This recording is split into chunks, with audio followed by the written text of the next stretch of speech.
This is the best of First and Last, the podcast, with Mike Golick Jr. and Robin Lundberg. The Final Four, of course, over the weekend. North Carolina and Gonzaga playing for the national championship tonight. You had opening day in baseball. You had some NBA. Great games last night. You had WrestleMania. Big weekend. Mike Golick Jr., is that required? It's in the script. Big weekend on a Monday. Monday Sports Talk Radio equals we have so much to get to in so little time. We must dive into it right away, Robin, to cover all of these exciting topics. Gonzaga and North Carolina is probably the best possible matchup I think they could have gotten, given once, not at the beginning of the tournament, but once we had the Final Four set, though, right? Absolutely, and I know it's kind of lame to pick chalk once you get to that point, but you look at it and the way you can build it up is kind of how we set it up last week. You have North Carolina, who represents the old guard, the most Final Four appearances, Roy Williams, that Tar Heel blue, the ceiling is the roof, all that good stuff. Dagum. And Dagum from Roy Williams, who could ever forget that? And on the other side, you have Gonzaga and Mark Few, a coach who had before this year had the most NCAA tournament appearances, most NCAA tournament games without a Final Four appearance. Now he's in the national championship. People have lamented their cupcake schedule. They've made fun of the conference that they've played in all year, and Gonzaga's still found their way to the top. So now if they want to do it, they've got to go through the old guard, so to speak. This whole Gonzaga thing is kind of interesting to me because I would imagine if they beat North Carolina in the national championship game, it would go away. But it seems as if people are doing whatever they can to not buy what the Zags are selling, right? I mean, they're the only team that has gone through the entire NCAA tournament and gotten to the championship game where I hear people going, oh, they haven't played anybody. And it's hard to totally refute that because you do go back and look at all the teams they played, and none of them are these historic heritage programs. At the same time, can you really go an entire season losing once, then go all the way through the national championship game, have all the numbers people say they're the best team, and they're favored to win the game, I think, 62-38, according to 538. I mean, can you really get to where Gonzaga has gotten to without being the real deal? Well, and you look at it, and I filled in a couple of shows this weekend. We talked a lot about just the nature of the tournament and the one and done nature of it, and what a poor model it is for picking a true champion. And so, using any of the results from it really in a small space to confirm some of your biases seems silly to begin with. And what it should really come down to is just looking at this Gonzaga team and realizing it's a good basketball team. Like, they do a lot of things really well. They're versatile offensively and defensively. I think it's interesting that in the national championship game in college basketball, we're going to see two very senior-laden teams that use post-up big men in a big way. All of it that kind of refutes the NBA game and gives a lot of the old-timey college basketball fans who are so sick of these one-and-done kids who aren't true student athletes and all these three-point shots going up a lot to root for. Well, if you talk about the one-and-done aspect of it, right, those guys are – it's hard to build camaraderie. It's one of the reasons – chemistry. It's one of the reasons Calipari gets some level of praise aside from being a recruiter because he's able to get guys to buy in together and all that. But when you talk about style of play, there's a lot of differences between college and the pros, not only in the rules, but of course, when you have these teams that are together a long time and you aren't taking advantage of the three quite as much, and you have guys who are physically bigger than other guys, you're going to try to play to that. And Jahlil Okafor is a good example, right? I mean, Duke won a few years ago, and he hasn't had really – he's been a detriment when he's been on the floor in the NBA. So it is kind of intriguing to see the little stylistic differences and the differences between the college game and the pro game.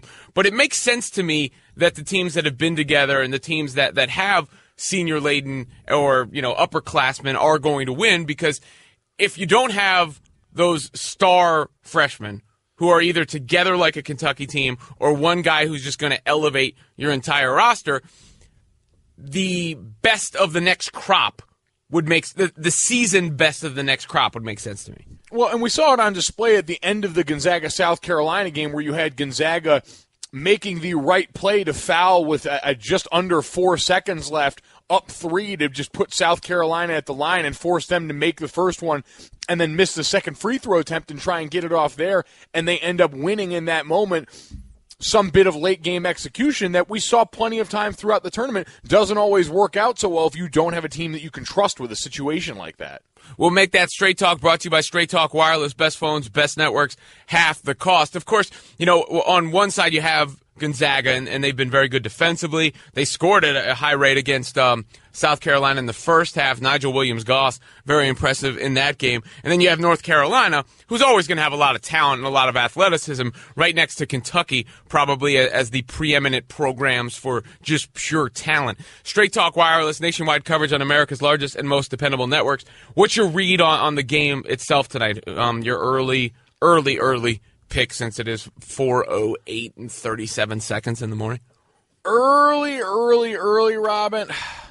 It's been tough for me because I've thought North Carolina would probably be the more talented team in this one. You get a great performance from their big man in Kennedy Meeks in the semifinal matchup, and I think that's going to be big considering Gonzaga makes its hay inside.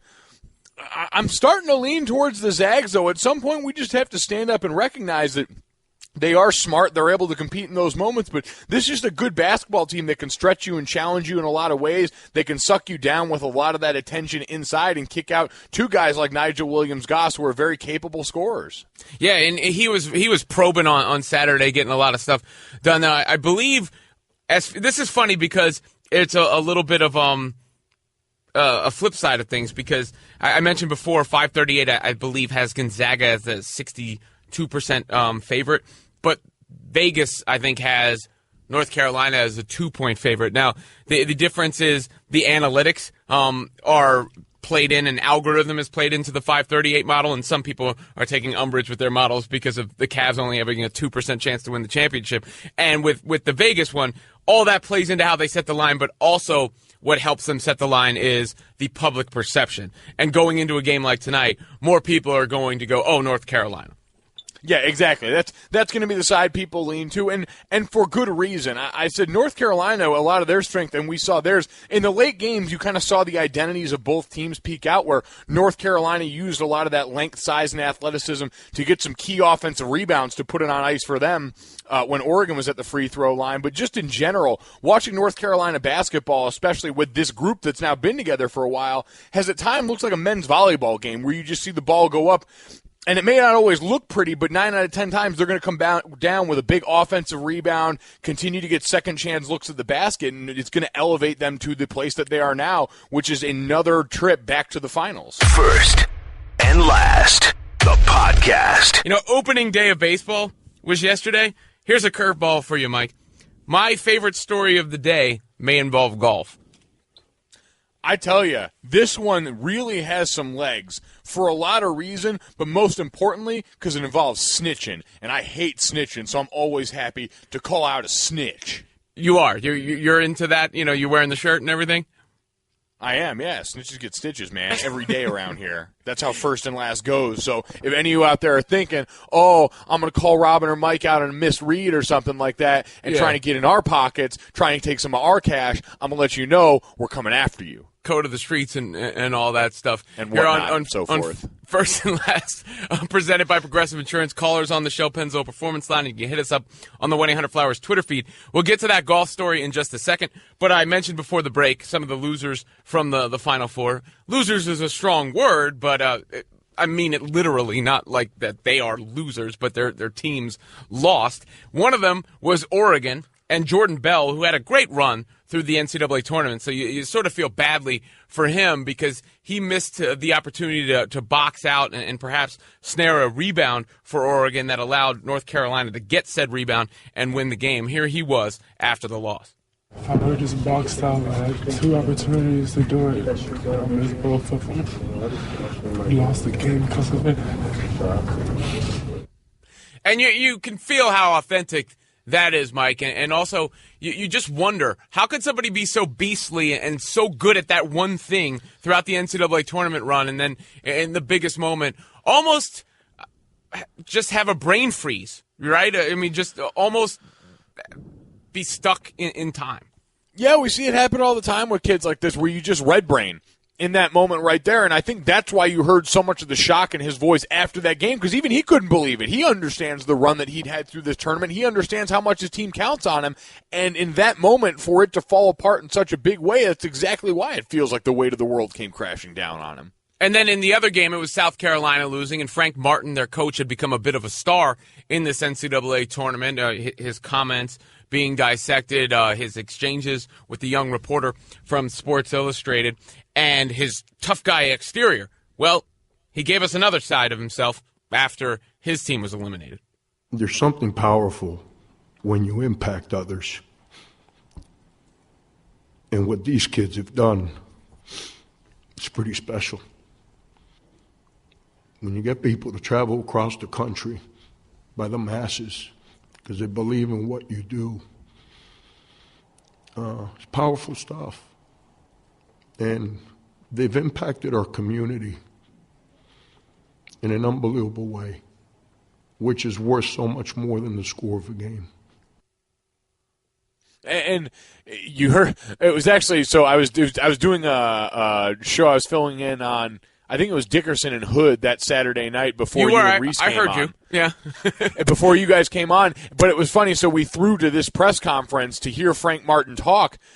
And when we had the sound clipped for later on, one of the tags said, Frank Martin emotional postgame, in parentheses, with 25 seconds of emotional silence. Because what you didn't hear in that clip was just that, him have to really take a pause, and you could hear the tears just coming over the audio of that and saw how broken he was in that moment. This is a guy that we talk about the other effect. You mentioned the cohesiveness that you get with kids that are there 3 or 4 or 5 years in college. Take that and make that the relationships that you also get over that course of time with the guys that he had built up, that had been a part of building this program to the point it was now. And that's why you get that heightened state of emotion, even if Dan Z, our resident cynic producer guy over there, is snickering at Frank Martin's pain. Yeah, some people have speculated, and I don't think it, I'm not going to do it because it doesn't seem fair, that he was putting on a little bit. Dan Z, producer guy, you think that's the case? Yeah, I'll do it. He was putting on. And for what gain? What was his, what was he trying to accomplish? I think I had enough of Frank Martin throughout the tournament. It was a great story at first, and it's like, oh, he's this great guy, and he's good with kids, and now he's crying after losses. I mean, come on, man. To that point, what I would say is he went on the long thing to the kid every time to make a big display about it, and I thought that was cool because he's showing love to somebody who obviously is trying to make something happen and was criticized a little bit. But if that's the way you're handling every situation, then you maybe are inviting the door that you're putting on a little bit in these press conferences because he hasn't been there before, so we don't have as much experience with him. That's also why you could buy the emotion as genuine, because it's sort of the antithesis of North Carolina, right? North Carolina, if Roy Williams was crying, you'd be like, all right, dude, we know you're going to be back. With South Carolina, it is a unique experience. Yeah, you got to be who you are, and this all to me sounds like a backlash to overexposure, and in very 2017 fashion, we get to the oversaturation point very quickly for a coach that, like we pointed out, was really not known as much on the national scene. People in South Florida are very familiar with him because that's where he came up as a high school coach. And then now the people in South Carolina, certainly the same way. But nationally, we hadn't really been exposed to this much Frank Martin until now. So it is amazing we got to the tipping point so quickly. That being said, I'm not going to discount or discredit that emotion for him. By all accounts, from the people that do know him and are used to him, this is something that, despite the gruff exterior, is actually well known about Frank Martin, that he is this kind of guy. Although heard an interesting soundbite from Dan Dockich this weekend too that said most people that say that are kind of afraid of Frank Martin. They're afraid that they might wind up if they cross him or wrong him with a horse head in their bed or something like that, because he is that kind of intimidating character. Well, if you're playing the full cynic role, like I'll go full cynic, right? I'll go where producer guy was and say that he was putting on a little bit. Well, he hasn't been in this place to have that sort of forum, so sometimes when you're in it, you want to relish it a little bit. So is there any school of thought to he's trying to build forward? If he becomes Frank Martin, star coach, who everybody loves because he cares so much about his players and his program, does that help them get back there later because they get better players? Well, yeah, that's the first place I went, and I said it from a more genuine capacity, which is, wow, if you're a recruit watching this, you're floored at – because most guys, when you play at any level, people are lucky, at any level in any sport to have maybe one coach over the course of their career that they really connect with on a level like that. And if you're a prospective student-athlete looking and seeing that emotional display from Frank Martin, you're saying, wow, those guys got that with him. I want that as well. We'd be remiss, by the way, if we didn't mention when we're talking college hoops what happened Friday night, and that was the UConn women losing, which is a big deal that the UConn women lost, right? I mean, their winning sort of just became, it's like Russell Westbrook triple-doubles. We're not mentioning them as much anymore because they keep happening. 40 triple-doubles for him now in the season, one away from Oscar Robertson's record. But UConn kept piling up the winning to the point where even those who were skeptical or even those who wanted to diminish their accomplishments, you just have to go, oh, my goodness, like, how is this possible that one program could continue winning like that? So it is a bit of a shock and awe when they lose any game, period, especially an NCAA tournament game. Yeah, especially coming off not only 111 straight wins, but 4 straight national championships. Like, that's what this team had been dealing with. That has been the bedrock they were built on. Some of our college basketball analysts on the women's side had said this was a younger UConn women's team. Even Gino said we may not have been prepared for certain things that we saw later on in it, but it always comes back to UConn's place and are they good or bad for the women's game. You don't get that level of interest and response that we got the other night without UConn being historically great the way they are. That was toppling a giant that Mississippi State was a part of, and in overtime and on a game-winning shot. So it had all of the makings of a dramatic finish. The problem is that people that say that UConn was bad for women's basketball to begin with forget the fact that they probably still would have ignored the women's game if it had been more competitive and balanced. Instead, UConn was a national story that drew our eyes to the women's game and then created that moment at the same time with their greatness. And it allowed the South Carolina women's team, we're talking about Frank Martin, to go on and win the national championship. Dawn Staley, the coach and NCAA champion for the first time. She had been, I think, to 3 Final Fours but before then, and now capitalizes 67-55. They beat Mississippi State. So no transitive property there. No being able to beat UConn, meaning you're the best team from Mississippi State. No, but using the transitive property the other way, I think this means UConn is maybe at best the third best team in women's college basketball. If perhaps, yeah. Wow, what a disappointment they are. I tell you, Gino's got some rebuilding to do. First and last. You might think it's a small thing, but it turned into a big deal on the golf course over the weekend, Mike. It got serious really quick on the LPGA Tour this weekend. At the ANA Inspiration, one of the majors there, Lexi Thompson, the ultimate, we've talked about this in the NCAA tournament, the thrill of victory to the agony of not really defeat, but second place, but it comes with a major price tag, and all from a viewer like you. Well, it's crazy that this happened. First of all, let's set the context for a second for someone who doesn't understand, like I wouldn't have understood until I read up on this story. The ANA Inspiration, it might not ring in your ears as something you recognize, but it's a major tournament for the LPGA. So, this is a significant event. And what happened was Lexi Thompson, who was on her way to winning, she wound up finishing in second, as Mike mentioned, in a playoff, losing out on, how much money did she lose out on? $250,000 she made. It was $405,000 for victory. So about $150,000. Basically $155,000 or so that she lost out on over the course of was by losing collectively 4 strokes in one swing here, all off an email from a television viewer. So Lexi Thompson on the, I think it was the 17th green, had gone up there and marked her ball on the green with a ball marker, and then replace the ball, what they're saying now after the reviews, maybe an inch out of position.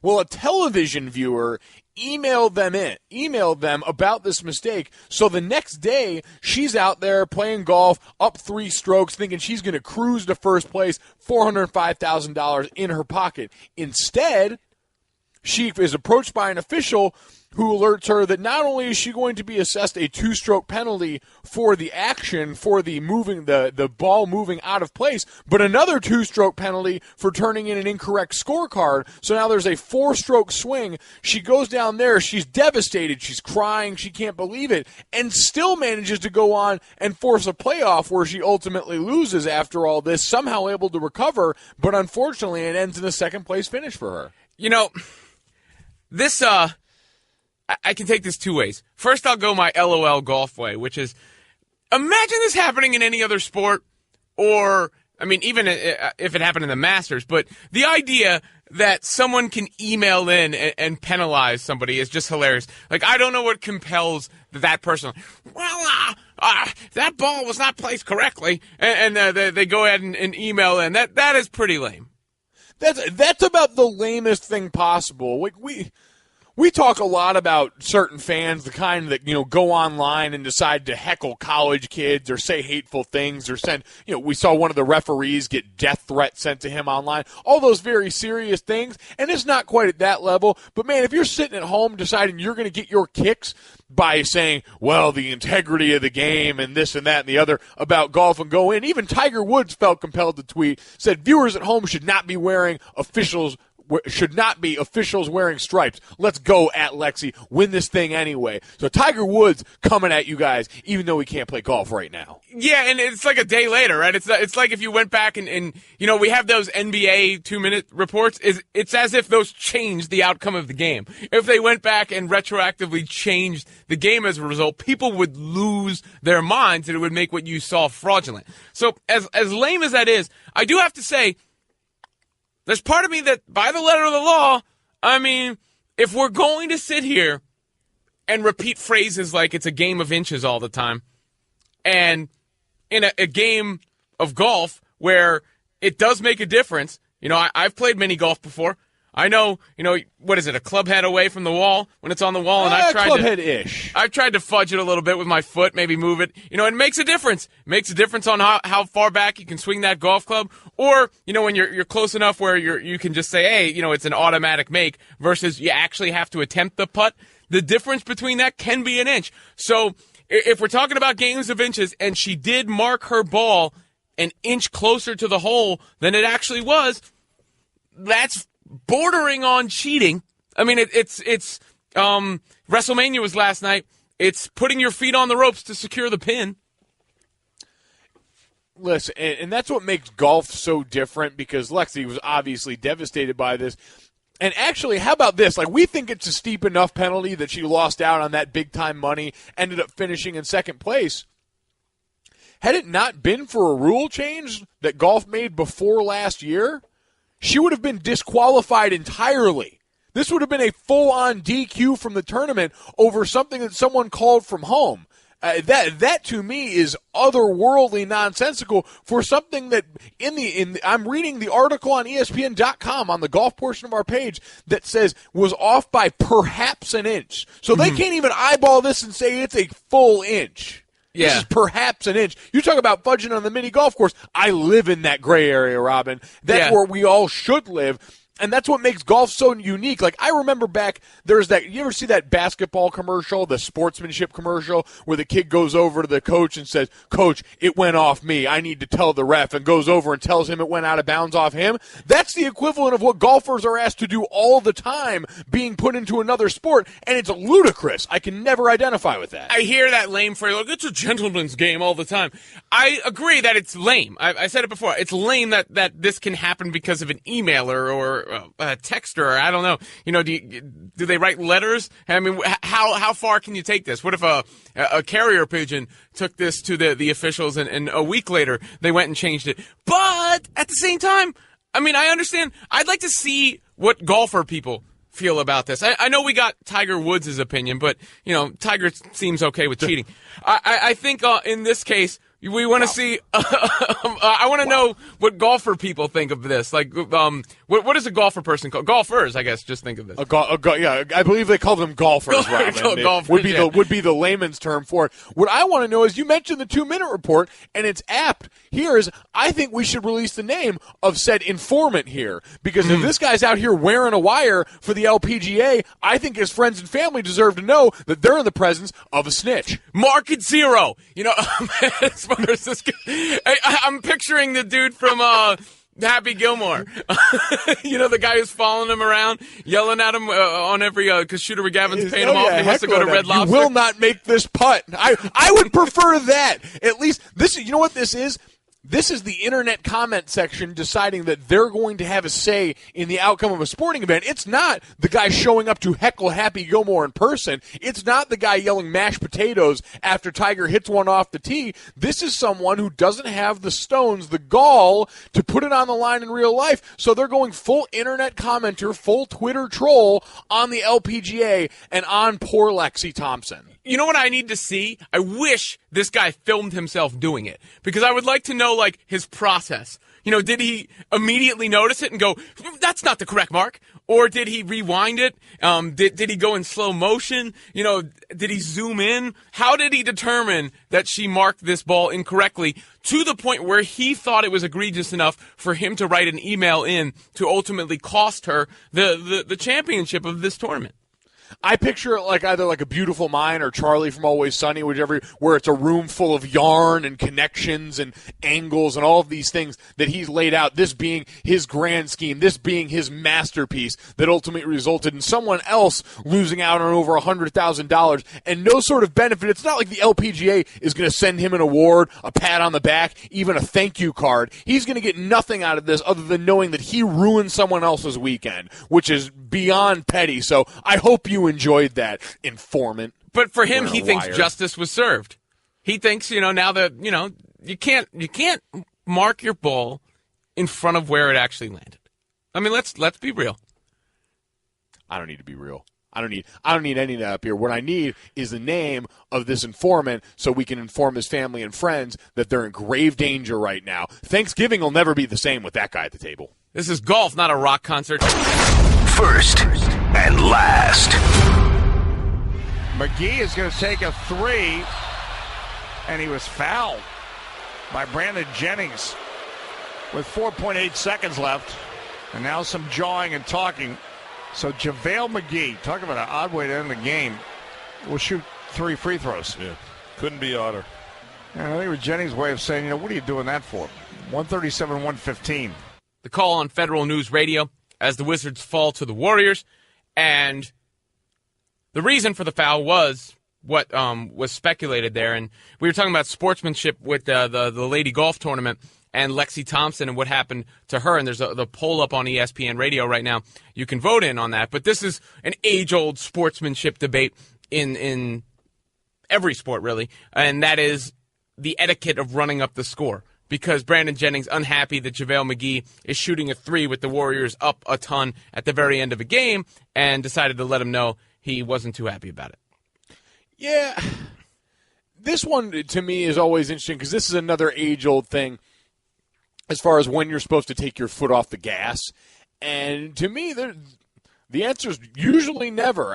Listen, I was on the receiving end of a pretty substantial beating. And I never sat there thinking, man, they should take A.J. McCarron out soon. Or, man, I hope they take C.J. Mosley out and Clinton Dix out because this is starting to get embarrassing. And this is poor sportsmanship. I said, man, we need to go out there and do something and stop them and maybe not get drummed in the first place. Yeah, these guys are professionals. I suppose I could see an argument at the college level, but even then, who cares? Who cares? What exactly is happening? They're not disrespecting your family. They're not dancing on any graves. I mean, they're beating you at a sport. And JaVale McGee wasn't even really showing off. He just was pulling up from 3. There was only a few seconds left in the game. Here he was after the game. I shot because we didn't want to turn. We'd rather have a missed shot than a turnover. If there was no shot clock, I wouldn't shot the ball. I wouldn't even ask for the ball. We would just held the ball and then time out. Like, everybody knows the basketball rules. That's disrespectful that he felt like that because it was me taking that. Like, hey, I can shoot three. I just can't hear. You know what I'm saying? I mean, did it shock you when he pushed you? I mean, because that was obviously not just like. Yeah, it shocked me. I thought I was gonna make a shot, but I airballed it. So I'm glad he pushed me. To tell the truth, I was gonna say he didn't push me, right? I would have airballed, and then it would have looked horrible. You see what I'm saying? That's actually a very good response from JaVale McGee. And really, it's just frustration, I'm imagining, boiling over from Brandon Jennings and the Wizards. Yeah, that's an easy one right there. I just don't understand the need to then come out and say it after the game because it does nothing for you. Like if Brandon Jennings is coming out here thinking people are going to have sympathy for him because JaVale McGee took the shot at the end of the game, it's not going to happen. It just makes you look petty. It makes you look small if you're Brandon Jennings, and it makes you look overly sensitive in a situation where you needn't be. This is already at the end of a game that you have lost right now. This is not going to change the outcome. It's not like JaVale McGee came over and said something to directly affront you as a human being or directly disrespect you in that moment. He took a shot there in the waning moments of a shot clock, live with it and move on. Yeah, there's not much upside to what he did. First and Last brought to you by Upside. Now save big on travel and get a big gift card every trip you buy. You'll love Upside.com, Upside.com. It's First and Last. Robin Lindbergh, Mike Golick Jr., presented by Progressive Insurance. Callers on the Shell Pennzoil Performance Line. Brandon Jennings explaining himself. It was very disrespectful. Thank God he didn't go to the rack. Probably would have been worse for him. But a time like that, I think you should just let the clock run out. I think it was already disrespectful that they were trying to get Draymond Green a triple-double. Steph was out there with 40, so I just felt it was disrespectful. Well, the Warriors, I mean, they do disrespect you in the sense that they will celebrate shots before they go in, but they're the Warriors. They get to disrespect you because they're nasty. And that was a lot of tough guy talk from Brandon Jennings right there, because if you actually watch the play we're talking about, it's not like he shoved JaVale McGee to the floor. It was a little bit of a, all right, I don't like this kind of deal. It wasn't like, you hear the word flagrant. It wasn't very flagrant what he did. Oh, but Robin, we're just lucky that JaVale didn't go to the rack. Yes, because Brandon Jennings would have taken him out. I would hate to have had to explain to the kids in my neighborhood, to someone else's children, why Brandon Jennings had to do something so heinous to JaVale McGee in that moment had it gone down like that. Thankfully, wait, you know why he wouldn't have done it? Because there's a guy on the other side of that ball that would probably handle business named Matt Barnes, who's actually about that life. You want a quote from Matt Barnes? Brandon isn't going to do anything. But I understand where he's coming from. I would just wrap somebody up in that situation. But it is what it is. He's not going to do anything because Matt Barnes will drive to your house if business needs to be settled. And that's always worth noting is, listen, you got to have an understanding when you're in the world of sports, because I'm all for a good brouhaha, good bout of fisticuffs on the field of play. But you have to understand that there's a difference. There are guys that you can go out there and in the heat of the battle, in the heat of a contest, you can get into an altercation with, you can get something, and then after that you're going to leave it between the lines. You're going to go your separate ways. There's going to be that, on either side, and then you're going to go back from it and be no worse from the wear. And then there's guys like Matt Barnes who are willing to take that fight off the court, out there, and as you put it, drive to wherever you are, wherever you need to be to make that happen. And you've got to know where those guys are, because if you're not careful and all of a sudden you mess with that guy, you have a whole different set of problems on your hands. There was another altercation in the NBA last night, and it was between teammates. Double OT game between the Pacers and the Cavs. Great game. Cavs go on to win it, and there was a bit of a dust-up between LeBron James and Tristan Thompson arguing over the coverage on a three that went to Paul George, who had a great game in the loss. And this is funny, Mike, because there's a couple stories from this game that I feel point to the savage hypocrisy of the sports media sometimes.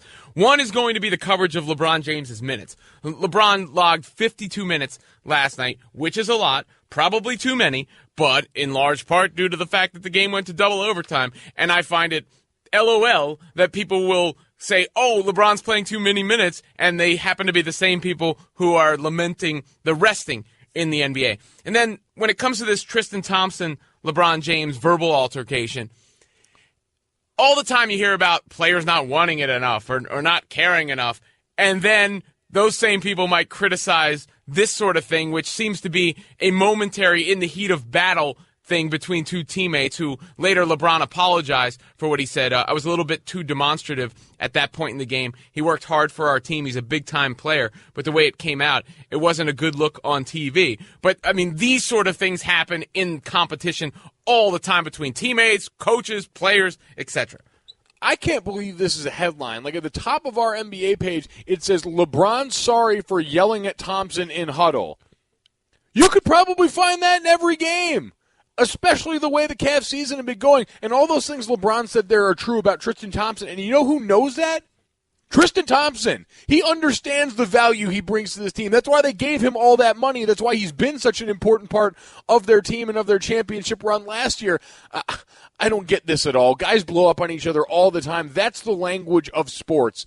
In a lot of instances, is when you get in those moments, it's that ability to say what you feel, to get it all out there, and then after the fact, I guarantee, today waking up, they're probably not going to worry about this a ton. Maybe he's mad at Tristan Thompson for bringing the Kardashian curse to the Cavs. You know, the Rockets didn't have such a good season last year when Khloe was palling around with James Harden. All of a sudden, that Kardashian curse is gone, and James Harden is in the MVP conversation. Now, the Cavs seem to have been snake bit a little bit this year. Maybe that's why Tristan Thompson has become LeBron's new Mario Chalmers this season. A much better player than Mario Chalmers, but getting the Donnie from the Big Lebowski treatment constantly from LeBron.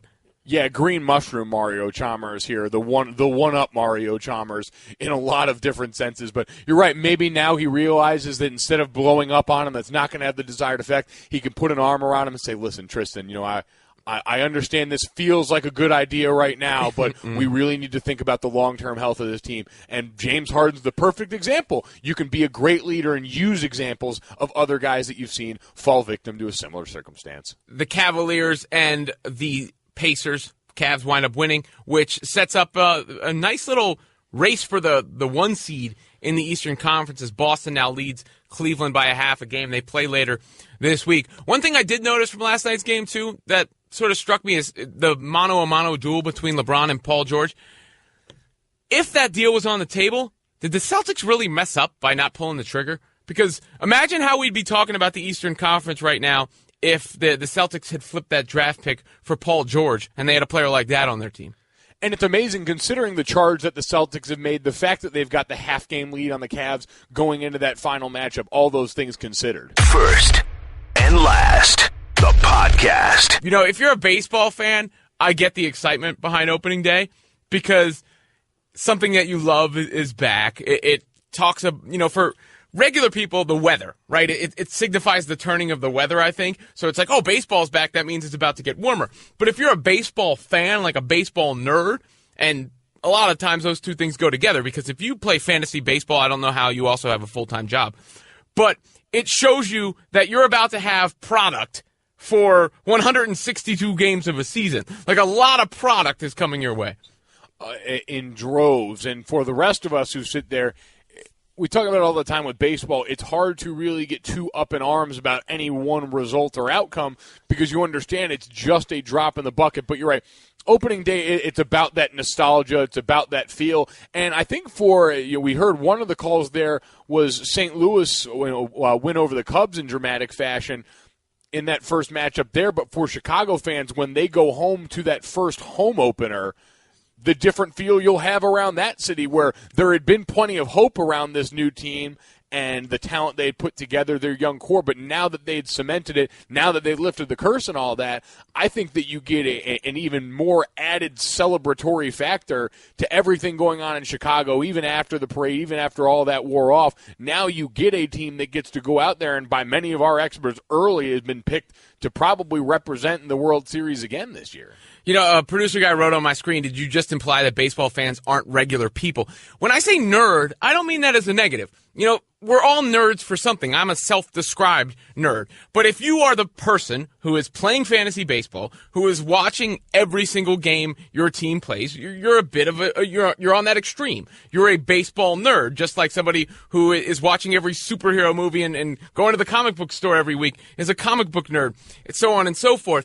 For the casual baseball fan, That's why it ramps up in the postseason. That's why people will talk about how long the season is and speeding up the pace of play and all that stuff for the casual fan. Because if you're being honest in the analysis, the opening day matters not at all more than the next game or the game that takes place in July. For fans, I get it. It's back. Yay, we're going to celebrate in that regard. But you can't really react to the results of opening day of baseball because they're not predictive at all about the entirety of the season. Well, it's hard to react to the results at all. You look for trends, and that's why you see so many of the series are important when it goes on in baseball. But reacting to any one game almost seems foolish. But listen, there's no slight to call anyone a nerd now. It's 2017, man. Game of Thrones is popping off. We've got comic book movies coming out every year. It's that different. You can be a normal person and be a Game of Thrones fan, but if you are like extra and you know the name of like unsullied actor number 3 in the middle of a lineup in episode 7 of season 6, all of a sudden we have to raise a few more questions. And you don't even have to know the name of unsullied whoever. If you know the name of all the families in the territories in Game of Thrones, you're a nerd. I've seen every season of Game of Thrones, and I can't keep track of that stuff. I just identify by hairstyles, clothing, and the general relativity of who else they are near in the series, because you're right. The amount of names that you're expected to digest there are impossible, much the same that the amount of baseball games that you were expected to digest and the amount of stats that go along with it that we have now seems darn near impossible, you're right, to hold any other sort of line of work in the process. Would you rather be a Lannister or a Stark? Oh, I'd definitely rather be a Stark. Now, I understand the downside of being a Stark is there's a very, you know what, really at this point, there's a very solid chance you're dead if you're in either house. Yeah. Well, if you're a Stark, you're more pure of heart. Like that's you're going with the moral compass there. If you're a Lannister, you're more privileged. You're in the 1%. I think I would like to be a Stark. You're a people's champion. You get this groundswell of support, in the North. It generally seems more appealing. Jon Snow's a pretty likable guy if you're going to throw your name behind somebody in the realm, and he seems to be my guy. Speaking of baseball, I found this interesting last night on the 1-800-Flowers Twitter feed, and that was following Michael Kay, who, of course, covers the Yankees games or broadcasts the Yankees games and has an afternoon show on 98.7 FM in New York. He was at WrestleMania, and I know him, and he doesn't strike me as somebody that would be at WrestleMania. So I don't know how this came together. Maybe it's because Peter Rosenberg's a big wrestling nerd on the same show as he's on.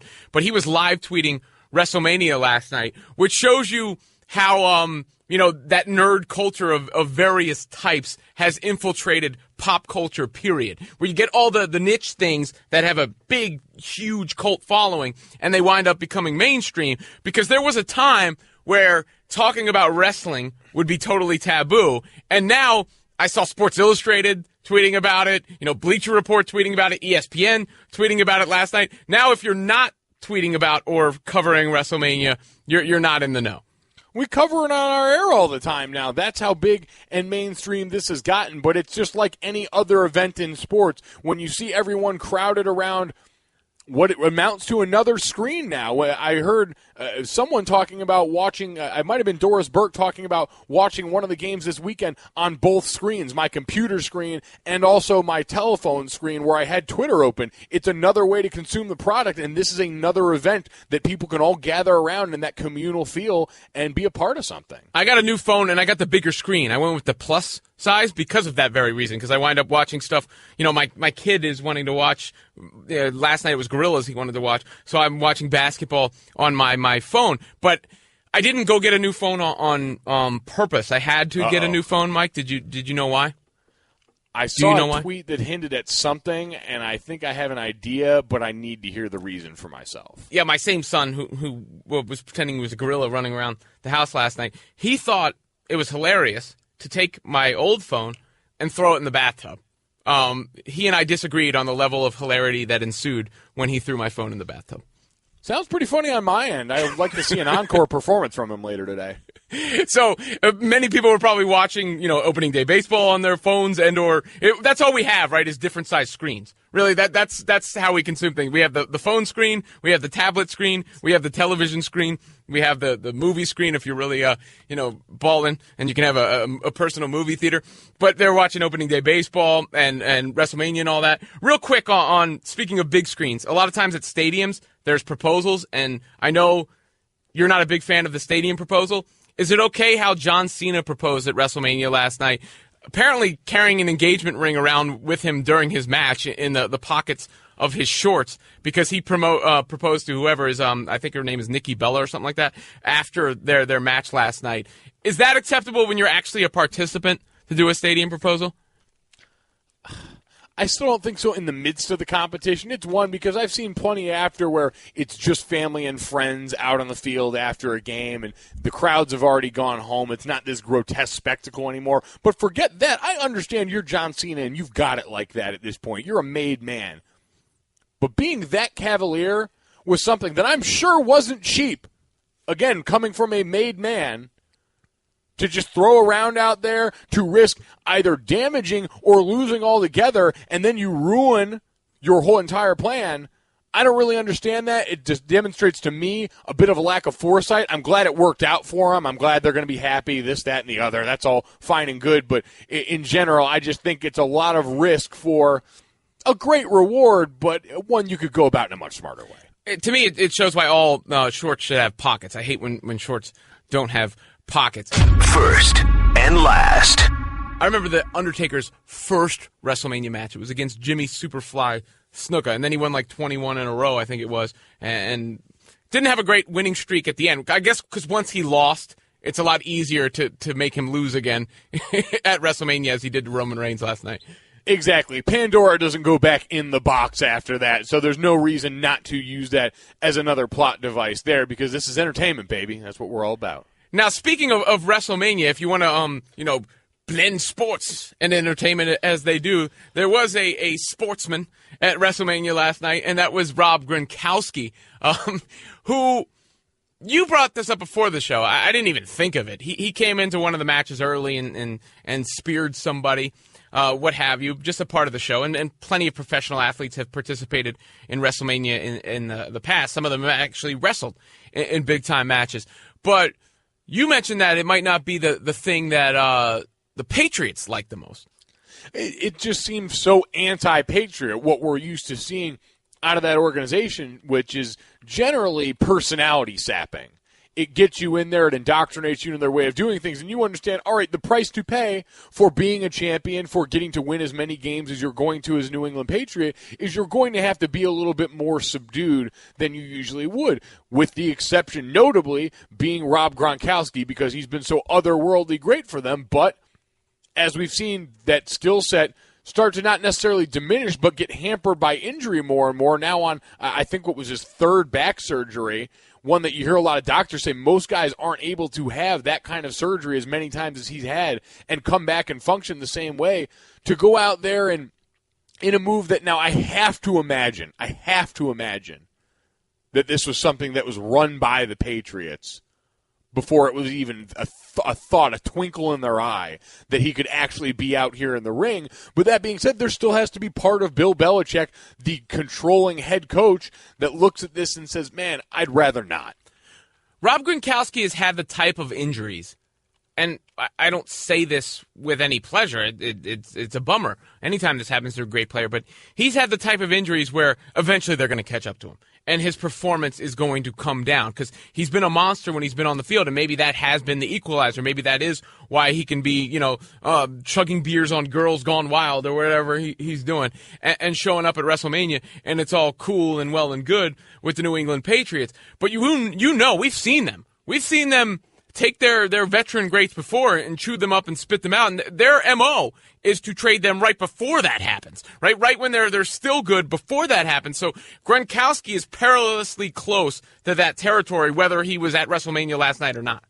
Yeah, we've talked about that a lot more with Tom Brady just because he's getting up there in age, and we've heard him say he wants to play 6 or 7 more years, even at age 39, going on 40 now. But Gronk's a lot more interesting case because you're right. They've shown also that this past year they can get it done without him. That was one of the big questions, especially after the Gronkowski injury, was, all right, Tom Brady had been on this great tear. They both sort of came back simultaneously. Can he do it without Gronk? And when the answer was yes, it makes you look a little bit longer and harder at this situation and wonder, because this is a guy whose style of play is not going to change. The reason he's been great is because he can go out there and be such a physical mismatch. We've seen him shrug off would-be tacklers. We've seen him deal out punishment at the end of passes or as a blocker. And so if he's going to continue to live out that style, then it's not going to put him in any less risk for injury than we've already seen. Now, does it matter what match he participated in? Because I don't recognize the guy that Gronkowski tackled. It's not like he was in there with Brock Lesnar.